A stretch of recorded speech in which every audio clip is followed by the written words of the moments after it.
Assalamualaikum Mas Ali. Waalaikumsalam Mbak Rina, silakan duduk Mbak Rina. Gimana Mbak Rina kabarnya? Alhamdulillah sudah baik. Alhamdulillah. Terus tadi Mbak Rina dari mana ya?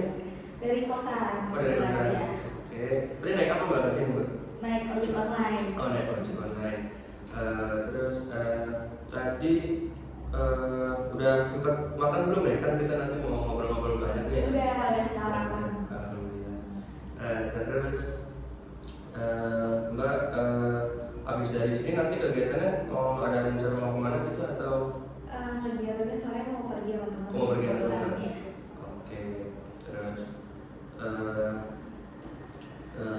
berarti Mbak Adinda itu sekarang semester berapa Mbak kuliahnya? Semester 7.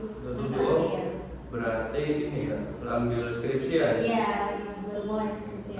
Itu masih ada mata kuliah nggak Mbak? Atau udah tinggal skripsi aja gitu? Mata kuliah sisa satu mata kuliah 2 SS sama sisanya skripsi. Oh, sisa satu mata kuliah sambil skripsi? Skripsi, ya.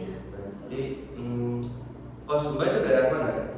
Kalau saya daerah Ngesrep, dekat dari sini kok. Ngesrep? Iya. Kalau sama kampus dekat nggak? Dari kampus saya dekat dan fakultas Oh, saya. Mbak itu fakultas apa? Fakultas Hukum. Oh, fakultas hukum. Iya, iya. Terus, tadi kita kan udah tadi Mbak kan sudah sempat WA saya ya, Iya.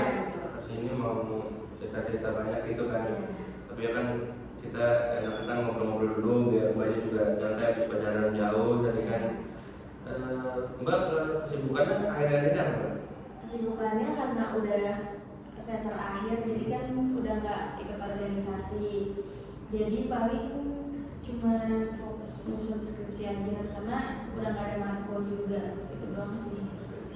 Oh iya, berarti iya sih karena udah semester akhir juga jadi kan aku matkul juga tinggal satu, Iya. skripsian. Terus pas Mbak sebelum ini pernah ikut organisasi nggak di kampus gitu? Oke, jadi waktu awal maba, aku kan angkatan 2019, itu awal maba sempat ikut BEM divisi ekonomi kreatif, jadi staf muda karena masih maba.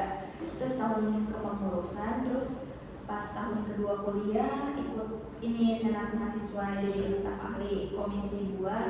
Itu 1 tahun kepengurusan juga. Mungkin nama sisa-sisanya di tahun kedua itu ikut kepanitiaan kayak di Ponorogo Law Fair sama pekan progresif. Terus habis itu tahun ketiga udah mulai magang, KKN segala macam, jadi udah nggak ikut organisasi atau kepanitiaan lagi. Terus tahun keempat yang sekarang kayak kelar magang, kelar KKN, kelar organisasi, jadi udah sisa skripsi doang. Tadi Mbak pas ikut BEM itu bagian apa? Bagian divisi ekonomi kreatif. Itu perannya apa ya? Tugasnya apa ya? Jadi divisi ekonomi itu kita kayak yang jualan merchandise untuk maba, terus yang kayak kita ngedesain kaos, dan terus kita ngadain bazar-bazar tentang entrepreneur, seminar entrepreneur yang berkaitan dengan entrepreneur di sini. Berarti yang dijual merchandise itu kaos, Tote bag, tote bag. mungkin buku-buku pelajaran bisa, terus celana, semuanya dijual sih merchandise tentang hukum ya. Oh, yang gelar gitu ya biasanya? Iya, itu sebenarnya buat maba-maba doang sih. Oh, Iya, sekalian bazarnya pas awal-awal maba pada datang gitu. Kalau di luar maba gitu boleh beli juga? Boleh juga. ya, cuma emang target maba pertamanya emang khusus. Oh iya, sekalian penyambutan juga buat Iya, maba. biar lebih memperkenalkan lah ke maba juga. Terus tadi habis ikut BEM tuh Mbak ikut apa? Senat ya? Senat tuh apa Mbak? Senat tuh sebenarnya Senat itu di atas BEM, jadi dia yang mengawasi BEM. Kalau BEM kan kita yang menjalani prokerja, Senat itu yang mengawasi yang nilai kita. Oh, Senat tuh kayak DPR gitu? Iya, betul. Nah, aku kan ke bagian komisi 2 itu yang mengawasi bidang salah satunya ekotif. Jadi kayak karena aku dulu pernah ekotif, aku jadi maju ke senat komisi 2 karena mengawasi ekotif yang tadi ekonomi. Oh ya, ekonomi. Ya. Jadi mungkin karena aku udah ada pengalaman di ekotif, jadi aku bisa mengawasi ekotif yang selanjutnya, gitu.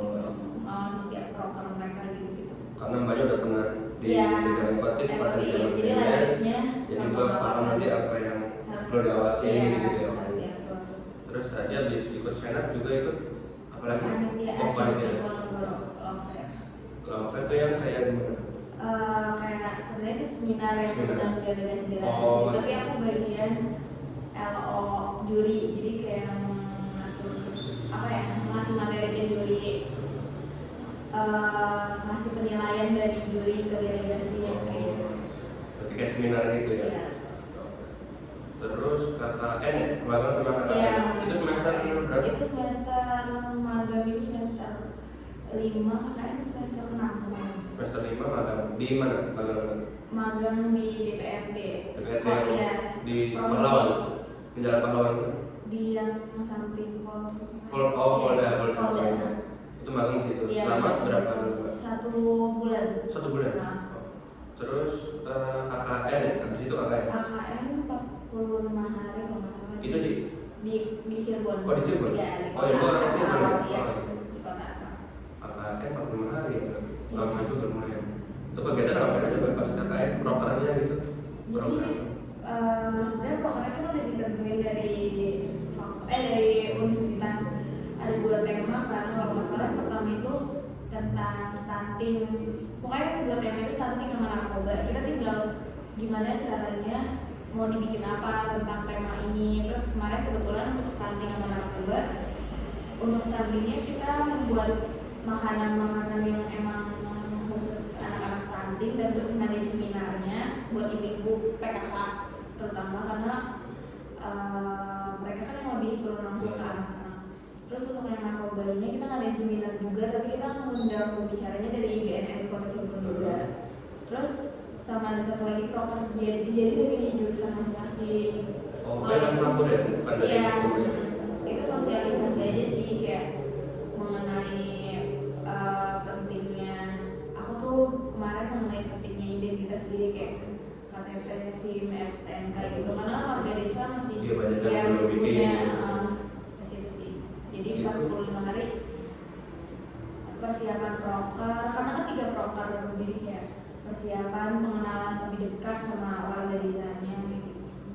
Tadi berarti bahas tentang narkoba juga ya? Berarti di daerah Cirebon itu apa terkenal dengan, di daerah itu terkenal dengan para pengguna narkoba atau bandarnya, atau emang cuma sosialisasi untuk mencegah aja gitu? Sebenarnya kalau di desa mereka malah kayaknya nggak jarang atau kan malah mereka tidak tahu narkoba, tapi kita cuma sebenarnya kita lebih ngasih tahu juga kalau memang itu bahaya, jadi biar mereka bisa sadar kalau sebenarnya narkoba sebahaya apa, dan walaupun mereka yang tadinya cuek tentang narkoba jadi bisa lebih ngasih perhatian kalau biar bisa ngasih tahu ke anak-anak mereka. Oh iya, lebih ke mencegah KTW ya? Iya, mencegah sendiri. Berarti tadi Mbak tuh orang Cirebon ya? Iya. Jawa Barat sebenarnya? Iya, Jawa Barat. Cirebon. Mbak dari berapa bersaudara? Anak kedua dari 4 bersaudara. 4 bersaudara. Berarti kakaknya 2? Kakaknya 1, adik 2. Oh, kakak 1, adik 2. Kakaknya laki-laki atau perempuan? Perempuan. Perempuan juga. Beda berapa tahun sama Mbaknya? Sama kakaknya 4 tahun. Oh, berapa tahun? 4 tahun. Kuliahnya di Undip? Kuliahnya di UI. Oh iya. Oh, Mbak di Undip? Aku di Undip, ya. Dia di Undip. Jurusan apa kakaknya? Sastra Prancis. Adiknya yang kelas 3? Beda setahun doang. Beda 2 tahun nih. Beda 2 tahun. Itu dia kuliah juga? Kuliah baru masuk. Baru masuk? Di Gunadarma. Gunadarma di Jakarta ya? Iya, Depok. Oh, Depok. Yang terakhir? Yang terakhir beda sama aku 5 tahun, masih SMA. Oh, masih SMA? SMA kelas 2. Kelas 2. Tadi yang ketiga laki-laki atau perempuan? Laki-laki. Laki-laki. Yang terakhir perempuan. Oh, perempuan. Terus Mbak tadi 4 bersaudara, anak kedua. Terus berarti laki-lakinya 1, perempuannya 3. Terus Mbak punya hobi gitu apa suka olahraga atau hobi kayaknya olahraga paling nge-gym. Ya, kalau di Cirebon ya, kalau di sini susah. Jarang. Sibuk-sibuk bawa waktu ya? Iya, terus nggak lelah. Maksudnya lagi sibuk skripsi jadi belum ada waktu. Berarti hobinya olahraga. Nggak suka baca buku gitu? Baca buku, nggak suka nonton film daripada baca buku ya. Suka jalan-jalan gitu?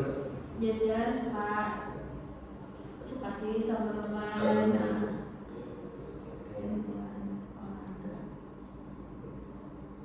Terus oke, tadi kita udah lumayan banyak ngobrol nih. Sebelumnya saya pengen nanya dulu ke Mbak. Mbak sebelumnya udah pernah ikut konseling gitu Mbak? Sebelumnya mungkin via online kali ya. Kalau gitu. Belum pernah konseling secara langsung belum pernah ya? Oke, sebelumnya saya pengen ngucapin terima kasih dulu ke Mbak Linda karena udah mau datang ke saya untuk nanti sedikit bercerita atau mengenai apa yang sedang Mbak Linda rasakan atau gimana. Saya sekali lagi ucapkan terima kasih dulu ke Mbak Linda. Oke, karena tadi Mbak Linda bilang belum pernah ikut konseling ya, jadi nanti di sini peran saya cuman hanya sebatas mendengarkan Mbak Adinda bercerita, lalu saya hanya memberikan sedikit balikan, lalu nanti Mbak Adinda sendiri yang menentukan solusi sendiri. Karena di sini saya tidak bisa memberikan solusi, hanya bisa mendengarkan dulu. Nanti biar Mbak Adinda sendiri yang menentukan masalah Mbak Adinda sendiri, menentukan solusi. Oke, nanti kira-kira berapa menit? 30 menit itu cukup Mbak? Atau kurang atau lebih? Cukup. Oke, nanti kalau misalkan memang kurang bisa kita agendakan ke pertemuan berikutnya atau bagaimana? Oke, tadi sebelumnya kan saya sudah pernah ngasih kertas gitu kan ke Mbak Lia. Nah itu disitu kan ada kayak identifikasi masalah gitu, kayak apa sih yang sedang Mbak Dinda rasakan atau apa ada masalah apa Mbak Dinda akhir ini gitu. Saya baca tuh kemarin katanya Mbak Dinda tuh ada masalah seputar baru putus dengan mantannya, agak sedikit susah move on ya karena mungkin ada beberapa faktor. Tadi seperti itu berarti betul nggak yang Mbak Dinda tulis kayak gitu kan? Oke. Mungkin sekarang bisa Mbak Dinda ceritakan secara jelas dengan saya silakan. Baik, pertama terima kasih Mas Ari udah mau mendengarkan untuk konsultasi saya sekarang. Sebenarnya ini konsultasi pertama saya, jadi saya juga tidak tahu betul mekanismenya seperti apa. Mungkin jika emang ada beberapa cerita atau informasi saya yang kurang lengkap bisa diarahin aja atau ditanyain. Sebelumnya tenang saja Mbak Dinda, saya lupa memberitahu kalau kita ini nanti bersiapnya ini kita rahasia, jadi Mbak Dinda nggak perlu khawatir cerita ini akan bocor keluar atau mana, tenang aja karena saya akan menjaga kerahasiaan karena kita juga perlu menjaga kerahasiaan satu masing-masing kan, jadi Mbak Dinda nggak perlu ragu, jadi Mbak Dinda nanti silakan cerita secara detail, secara keseluruhan, pokoknya nggak usah malu, nggak usah takut nanti ceritanya bocor atau gimana, tenang aja nanti kita akan ini. Baik. Siapa yang boleh aja? Mungkin cerita dari awal mulai dulu ya. Jadi sebenarnya aku baru putus kurang lebih sebulan yang lalu. Jadi awal pacaran itu totalnya setahun pacaran dan awal kita tuh pacarannya LDR, aku Cirebon, dia Palembang. Cuma kita emang satu kampus, cuma beda jurusan. Kita satu angkatan juga. Awal bertemunya sebenarnya dikenalin sih sama temen aku, temen jurusan aku, terus kayak kenalan.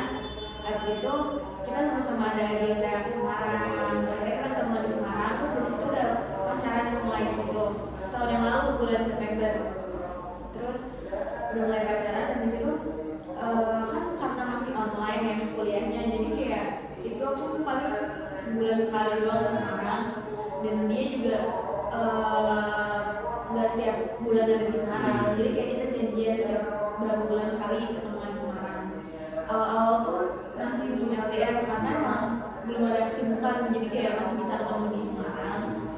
jadi masih aman-aman aja hubungannya. Terus mungkin di bulan November itu aku harus ke Jakarta, ada magang tapi di luar magang kampus, jadi kayak sempat LDR, dia balik ke Palembang, aku di Jakarta.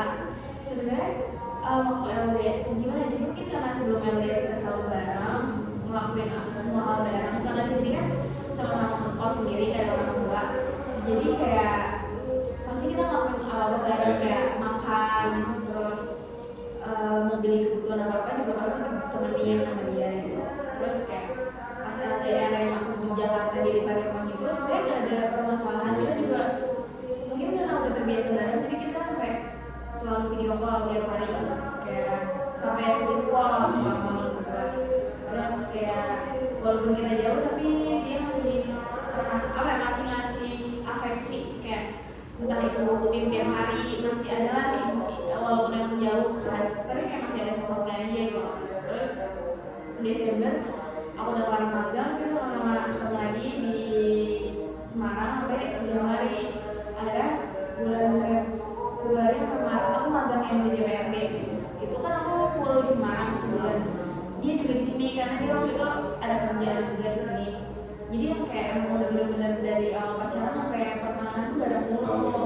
Sampai akhirnya April itu aku kelar magang dan dia emang harus balik Palembang juga karena emang udah nggak ada apa-apa, maksudnya udah nggak ada keperluan satu sama lain gitu.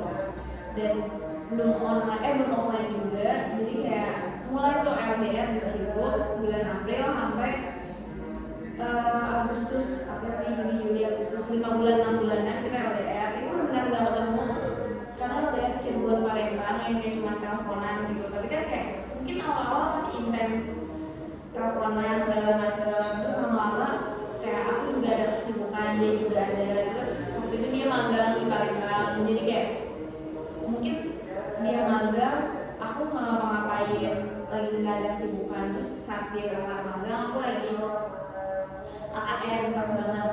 Nah pokoknya kita putus itu, awal putus yang pertama itu waktu aku lagi KKN. Dan sebenarnya alasannya putus itu lebih karena akunya jenuh, karena kayak pengen gimana ya, mungkin pengen ketemu kayak karena udah lama banget 6 bulan gak ketemu. Terus kayak dan gitu-gitu aja, kayak saling sibuk, akunya ngajin juga sama teman-teman, dianya nongkrong kayak gitu-gitu. Jadi kayak mungkin buat nyari waktu berdua susah, misalkan ada waktu berdua teleponan setiap hari juga kan kayak bosen juga maksudnya. Terus akhirnya aku kayak beberapa kali minta putus, cuma akhirnya beneran putus tuh yang pas KKN.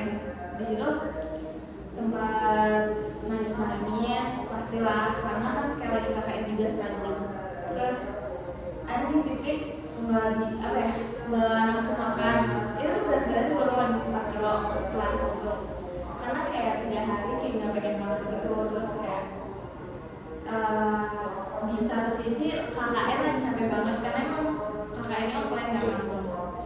Di satu sisi lagi kayak butuh support system, di satu sisi kayak baru putus tapi kita harus tetap ngelakuin si KKN ini. Terus kayak sebenarnya kalau ada bilang enggak, kalau pengen bilang nggak kuat ya pasti nggak kuat, cuma kayak kewajiban KKN kan, terus nggak enak sama tim anak-anak lain. Cuma untungnya pada saat itu tim KKN-nya anak-anaknya juga tahu baru putus, jadi kayak mereka ada ya. Terus mungkin distraksi setelah putus karena KKN-nya ketemu setiap hari dan pulangnya selalu malam gitu setiap hari karena ada keprokan selalu padat gitu ya. Iya padat, jadi kayak mungkin untuk waktu untuk sedihnya tuh kayak udah capek duluan, badannya udah capek duluan karena waktu kelar KKN gitu kan.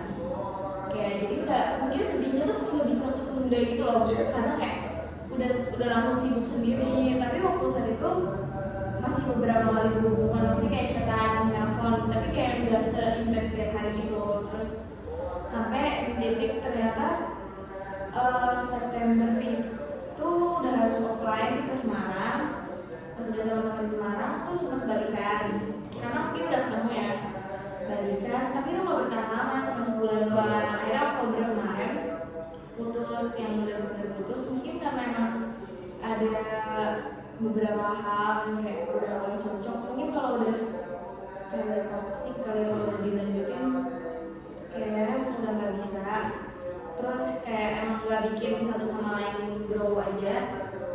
Terus jadi mungkin kita udahan sebulan yang lalu dan itu udah langsung cut off, udah nggak kontakan sama sekali sampai sekarang sebulan.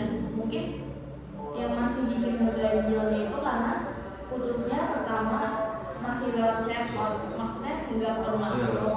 Terus kayak langsung cut, akunya sih yang langsung cut off, langsung nggak kontakan. Mungkin ada beberapa hal yang ngeganjil karena mungkin ada seharusnya beberapa hal yang masih harus dibahas, cuma karena udah keburu emosi satu sama lain dan terus kayak udah nggak ada waktu buat ketemu gitu, jadi kayak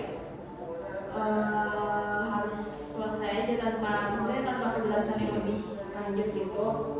Terus sebenarnya sejauh sebulan ini tanpa dia pas banget sebulan ini udah mulai skripsian, dan terus kayak saya butuh banget ya support system untuk skripsian, apalagi di saat baru mulai gitu. Terus di saat baru mulai skripsian malah putus. Sebenarnya strugglingnya ada banget karena kayak di satu sisi kita pengen ngegalauin putusnya kenapa, tapi di satu sisi harus tetap sambil ngerjain kewajiban karena nggak mungkin kita terlena sama kesedihan terus kita nggak ngerjain juga. Ya yang ada malah makin hancur gitu. Dan mungkin yang bikin struggling sendiri itu karena kayak belum terbiasa kali ya, tanpa mungkin karena dulu semis banget apa sama dia kan, kayak mau makan gak usah mikir lah, gak usah aduh mau GoFood apa, kayak pasti dia ngajak makan. Terus kayak misalnya aku lagi ngerjain skripsi butuh bantuan untuk ngeprint atau apa, kayak pasti ditemenin gitu loh, kayak langsung ada bantuan nomor satu. Mungkin sekarang juga ada teman-teman, tapi kan gak mungkin tiap saat kita harus menghubungin teman sendiri, kasihan temennya kan ngerasa direpotkan kan. Terus jadi mungkin struggle-nya kayak pasti susah beradaptasi, gimana caranya kayak biar kita nggak ketergantungan lagi, karena selama pacaran setahun itu kayak pasti udah ketergantungan, kayak udah depends on seseorang tuh, walaupun cara nggak sadar ya, kayak sebenarnya kita semua orang juga nggak pengen ketergantungan, cuma itu tuh bakal muncul sendiri ketika emang kita terlalu dekat sama orang, jadinya kayak ketergantungan itu udah muncul sendiri gitu sih. Oke, saya ngerti perasaan Mbak Dinda gimana. Oke, berarti dengan kata lain, biar saya simpulin dulu nih tadi dari cerita Mbak Dinda. Mbak Dinda itu awalnya memang nggak kenal gitu kan sama mantan Mbak Dinda ini, terus dikenalin sama temen gitu, terus akhirnya sempat pacaran, terus LDR dulu, terus akhirnya setelah yang lama ada agenda bareng di Semarang, akhirnya datang ketemu, akhirnya pacaran. Terus pacaran juga lumayan lama ya, setahun lebih kan gitu. Terus tadi kan Mbak Dinda bilang Mbak Dinda itu kemana-mana selalu bareng gitu kan, kayak makan, hal kecil pun kayaknya selalu bareng gitu. Berarti kan karena hubungan udah lama juga, terus karena hubungan bareng tadi, berarti Mbak Dinda itu berarti Mbak Dinda itu merasa bergantung gitu kan dengan mantan Mbak Dinda itu. Oke. Terus Mbak Dinda tadi oh iya, gimana sih perasaan Mbak Dinda setelah setelah putus, terus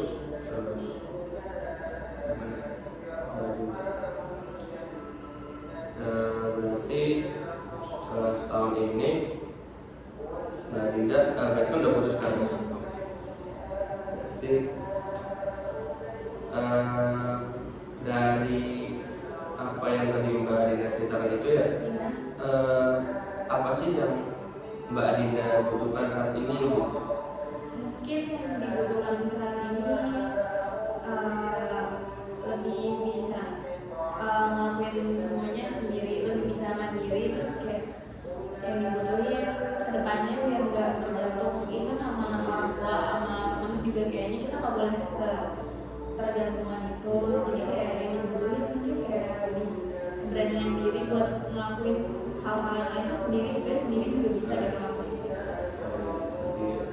Bagus, kita juga nggak bisa selalu bergantung sama orang lain kan, memang hanya sewajarnya aja kalau memang pengen butuh bantuan, karena kita juga makhluk sosial kan selalu membutuhkan bantuan orang lain. Terus menurut Mbak Dinda itu kebergantungan tuh yang seperti apa sih Mbak? Selain tadi yang Mbak Dinda ceritakan itu, kebergantungan mungkin lebih di kayak misalkan kita ada masalah dikit, sebenarnya kita tuh bisa nyelesain itu sendiri, cuma karena kita ngerasa ada orang lain yang bisa bantu, jadi kita bergantung sama orang ini, kita langsung minta bantuannya, padahal secara tidak sadar sebenarnya kita tanpa minta bantuannya pun kita bisa nyelesain itu sendiri, cuma karena kita selalu berpikir ada orang ini yang selalu siap sedia buat kita, jadi kita mikir kayak ya udah kalau lagi dia bisa ngekelarin masalahnya, kenapa enggak dia gitu. Oke, terus tadi berarti kan intinya Mbak Dinda itu lagi butuhnya kayak nggak pengen selalu bergantung gitu ya, apalagi tadi Mbak Dinda kan setelah putus dengan hubungan yang lumayan lama dan cenderung Mbak Dinda bergantung ya dengan mantan itu, berarti kan di sini Mbak Dinda pengen lepas dari ketergantungan itu, terlepas walaupun dari oleh mantan atau orang lain juga gitu kan. Oke, berarti seberapa keras sih upaya Mbak Dinda untuk lepas dari ketergantungan ini, atau kalau dari persentase 1 sampai 100% itu Mbak Dinda pengen di berapa persen untuk lepas dari ketergantungan? Sebelum mungkin pengen di 80%, karena balik lagi ke omongan Mas Ari, gimana pun juga kita tetap makhluk sosial, nggak mungkin kita 100% nggak membutuhkan orang, ya mungkin di 20% itu kita masih butuh bantuan orang-orang. Oke, ya saya ngerti juga maksud dari Mbak Dinda gitu. Terus tadi kan Mbak Dinda pengen lepas juga kan dari mantan Mbak Dinda itu, lepas ketergantungan maksudnya. Terus apa sih upaya yang sudah Mbak Dinda lakukan agar terlepas dari ketergantungan itu setelah putus dari mantan Mbak Dinda ini? Ya mungkin dengan cara aku nge-cut off secara langsung, maksudnya kayak tidak berkomunikasi lagi.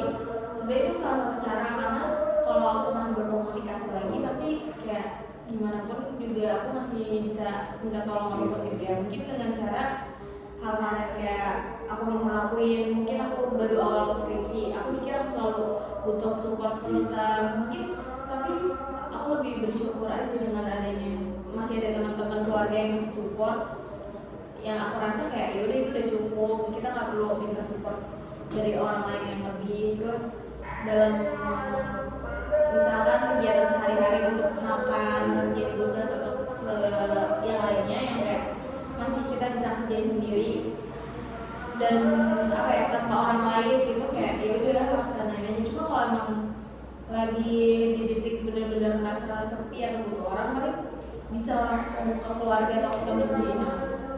Berarti tadi upaya yang Mbak Dinda lakukan itu dengan kata lain memblokir gitu ya Mbak? Memblokir, pokoknya akses nggak ada celah sedikit pun untuk mantan Mbak Dinda itu buat menghubungin Mbak Dinda lagi. Dan sebaliknya biar Mbak Dinda juga terbiasa. Terus kira-kira dari usaha tadi yang Mbak Dinda lakukan itu apa ada yang lain juga, usaha selain meng-cut off itu? Usaha lain mungkin kayak ubah mindset aja sih, kayak lebih ke, maksudnya sebelum kita pacaran sama dia aku bisa ngelakuin semuanya sendiri, masa kayak setelah sama dia kayak ngelakuin semuanya tetap harus bergantung, gak juga. Harus kayak lebih ubah mindset, kayak mungkin udah beda juga kesibukannya aku yang sekarang, terus nggak mungkin semua orang harus selalu ada buat kita. Aku harus kayak ubah mindset pemikirannya, jadi biar kita ini juga nggak terbebani sama pikiran itu sendiri. Terus dari tadi upaya yang Mbak lakuin itu, menurut Mbak itu udah efektif belum atau?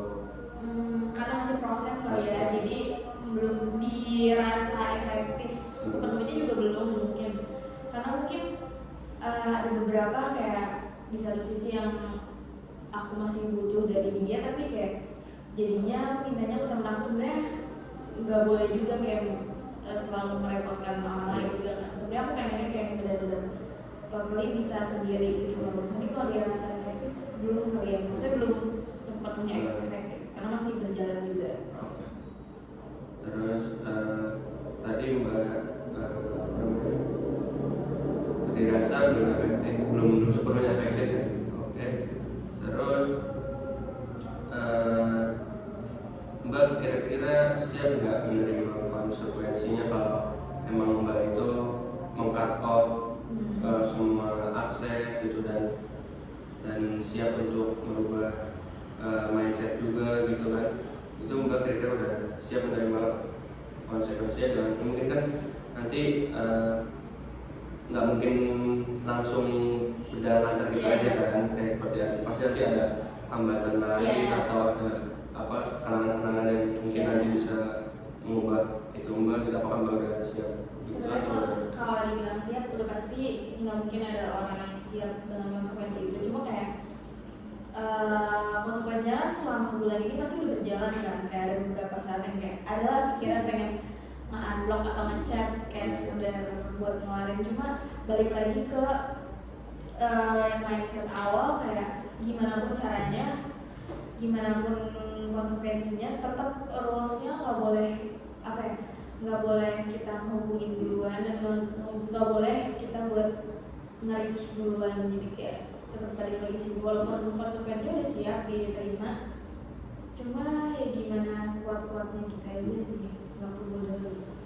Berarti tadi yang upaya yang Mbak Rina itu berarti menurut Mbak Rina itu udah tepat? Udah tepat ya. Terus dari tadi yang Mbak ceritakan tadi itu, upaya dan itu berarti saya simpulkan dulu, tadi kan Mbak Rina katanya ingin lepas dari ketergantungan dari Mbak, dan Mbak Rina juga sudah melakukan beberapa cara ya atau upaya untuk menghapus itu.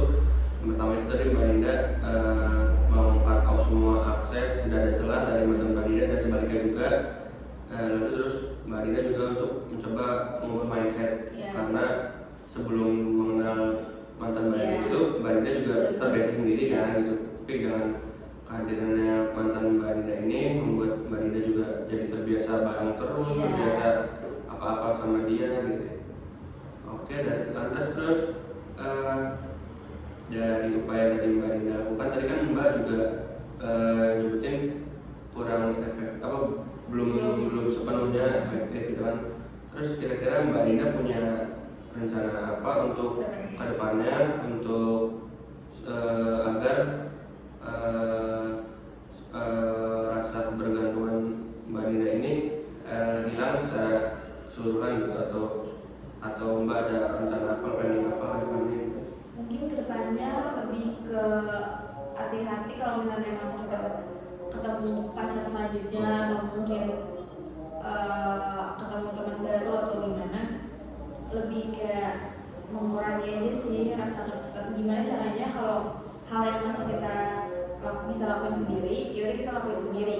Sebenarnya ini bukan terkhusus ke mantan yang kemarin, cuma sekarang lebih ke ngurangin aja. Even ke keluarga, ke temen juga, kalau kita gak butuh-butuh banget, kayaknya penting kita ngelakuin sendiri, karena mungkin kedepannya lebih mikir aja kalau orang lain juga punya masalah sama kesibukan sendiri.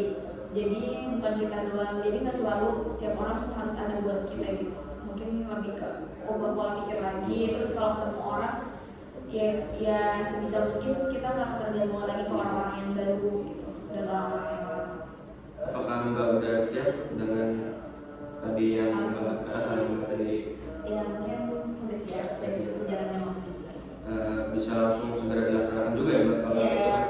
Karena itu bergantung di pola pikir kan ya. Jadi kayak udah bisa kita mau start kapanpun.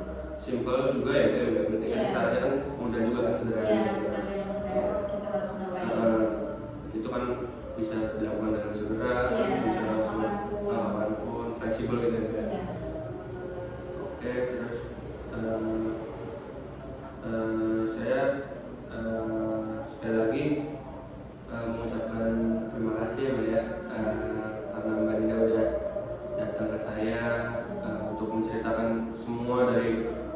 dari awal sampai dari zaman sebelum kenal semacam itu. Terima kasih Mbak menceritakan semua ini. Berarti boleh saya simpulkan lagi Mbak ya. Jadi pokoknya dari awal tuh Mbak emang sebelum pacaran emang tadinya nggak kenal, terus dikenalin sama teman, akhirnya pacaran, terus kehalang LDR gitu kan, jauh, rasa Mbak juga merasa jenuh juga, lalu ada kesibukan masing-masing, lalu akhirnya bertemu di Semarang dengan agenda yang sama, kebetulan terus akhirnya Mbak kan kemana-mana terbiasa bareng gitu, akhirnya Mbak Dinda merasa bergantungan dengan mantan Mbak Dinda ini, tapi akhirnya nggak tahu maksudnya nanti Mbak akhirnya putus dengan masalah yang tadi Mbak ceritakan itu.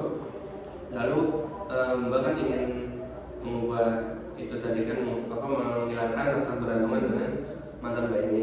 Terus tadi Mbak juga udah menyebutkan dengan dua cara. Yang pertama itu meng-cut off segala semua itunya, sosmed apa semuanya agak biar nggak celah gitu kan, sama mengubah pola mindset. Tadi Mbak juga udah merencanakan juga nanti ke depannya akan seperti apa gitu kan. Semoga Mbak juga bisa langsung melaksanakan ini. Setelah bertemu dengan saya langsung melaksanakan agar Mbak juga berhasil menghilangkan masalah yang tadi Mbak ceritakan tadi. Oke, seperti itu. Apakah dirasa cukup? Sepertinya kurang lebih udah 30 menit Mbak. Saya ucapkan sekali lagi terima kasih ya Mbak Dinda sudah datang ke saya. Jika Mbak Dinda merasa ada yang kurang atau pembicaraan ini perlu dilanjutkan, nanti kita bisa jadwalkan ulang lagi atau minggu depan atau kapan, waktunya terserah Mbak Dinda, fleksibel saja. Nanti begitu Mbak Dinda mungkin sudah cukup.